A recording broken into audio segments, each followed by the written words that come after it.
شارع مارياس هون فيها الدور هون ورا هيدي البناية.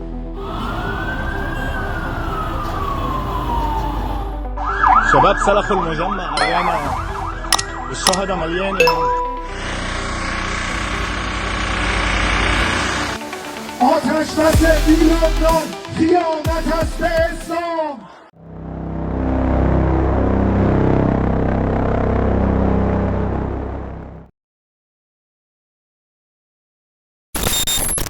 Dengar, ini suara detik-detik sebelum sebuah rumah sakit di Beirut hancur.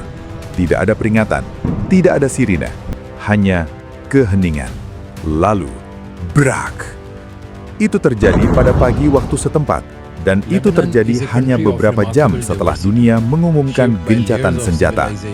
Hari ini, kita akan membongkar satu kebohongan diplomatik yang mungkin tidak Anda dengar di berita utama. Pada tanggal 7 April 2026, Iran dan Amerika Serikat sepakat berhenti menyerang. Israel mendukung, dunia bertepuk tangan. Tapi pertanyaan besarnya adalah, apakah gencatan senjata itu mencakup Lebanon?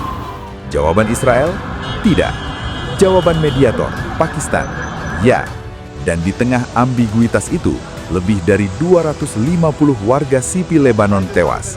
Saya akan buktikan, tapi sebelum itu, saya ingin Anda bayangkan sesuatu. Apa yang terjadi pada rumah sakit itu? Video ini bertujuan memberikan analisis geopolitik dan konteks sejarah mengenai konflik di Timur Tengah. Konten ini tidak mendukung kekerasan terhadap pihak manapun dan hanya bertujuan untuk tujuan edukasi dan diskusi.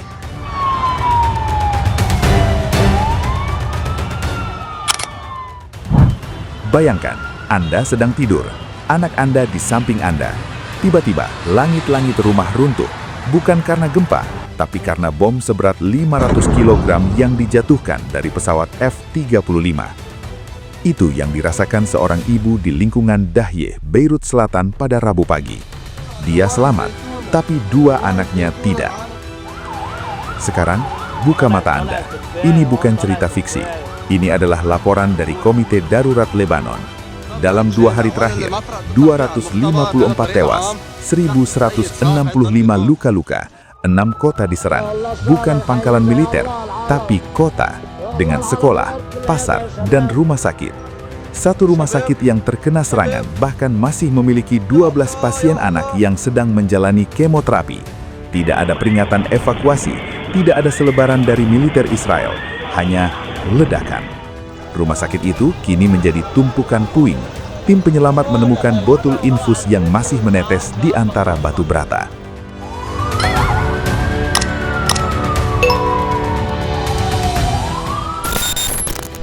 Sekarang, mari kita bicara sebagai analis, bukan emosi. Mengapa ini terjadi? Karena perjanjian gencatan senjata 7 April 2026 memiliki satu celah fatal. Lebanon tidak disebut secara eksplisit. Dalam dokumen 10 poin yang diajukan Iran ke AS, ada satu klausul penghentian semua operasi militer di Lebanon. Tapi ketika perjanjian final ditandatangani, frasa itu dihilangkan atas permintaan Israel. Hasilnya, Iran berhenti total. AS menghentikan serangan ke Iran, tapi Israel tetap bebas menyerang Lebanon. Dari sudut pandang strategi militer, ini adalah textbook example of bad faith negotiation. Israel menggunakan gencatan senjata sebagai tameng.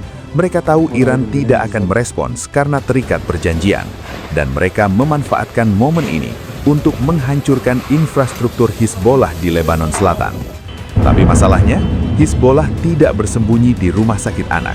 Klaim Israel tentang bunker uang di bawah rumah sakit hingga saat ini belum pernah diverifikasi oleh lembaga independen manapun.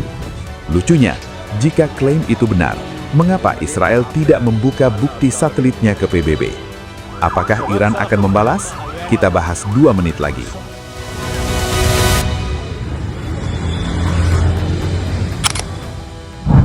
Lalu bagaimana respons dunia? Prancis marah. Presiden Macron menyebut serangan ini indiscriminate and unacceptable. Turki dan Spanyol ikut mengecam. PBB memperingatkan bahwa Lebanon akan menjadi Gaza kedua. Tapi tidak ada pasukan perdamaian yang dikerahkan. Tidak ada sanksi baru untuk Israel. Hanya pernyataan. Dan di balik pernyataan itu, 1,1 juta warga Lebanon kini mengungsi. Lalu bagaimana dengan Iran? Iran tidak tinggal diam. Tapi mereka juga tidak meluncurkan rudal. Mengapa? Karena mereka cerdas. Iran tahu jika mereka membalas sekarang, mereka akan dituduh sebagai pihak yang melanggar gencatan senjata. Jadi mereka mengambil langkah lain, menutup Selat Hormuz. Selat Hormuz adalah jalur minyak dunia.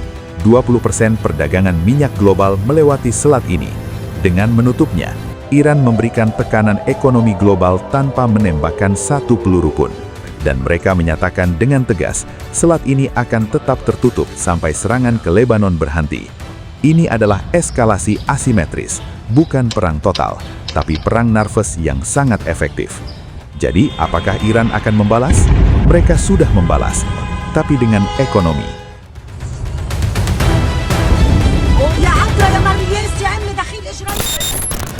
Sebelum kita lanjut ke kesimpulan, saya ingin bertanya sesuatu pada Anda.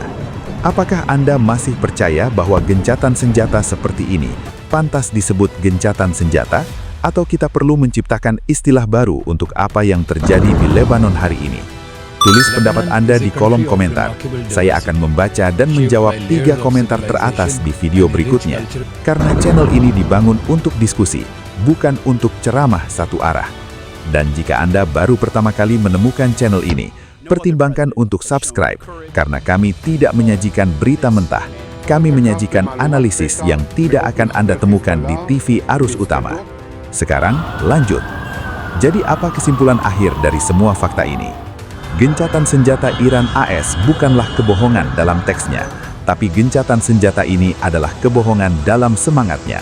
Karena ketika satu pihak menghentikan agresi, pihak lain justru menggandakan kekejaman di tempat lain. Dan korban utamanya bukan tentara, bukan politisi, tapi warga sipil yang tidak pernah memilih perang.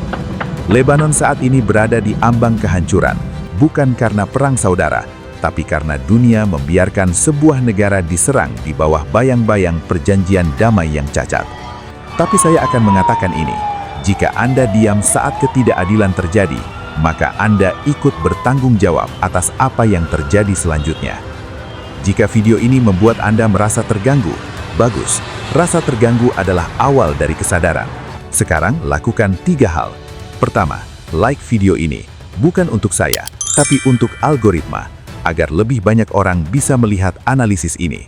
Kedua, subscribe dan nyalakan lonceng, karena esok atau lusa, perkembangan baru pasti akan terjadi, dan Anda tidak ingin ketinggalan. Ketiga, share video ini ke 1 orang, bisa teman, keluarga, atau grup diskusi Anda, karena satu-satunya cara melawan kebohongan adalah dengan menyebarkan kebenaran. Terima kasih telah berpikir kritis hari ini. Sampai jumpa di video berikutnya. Salam perdamaian.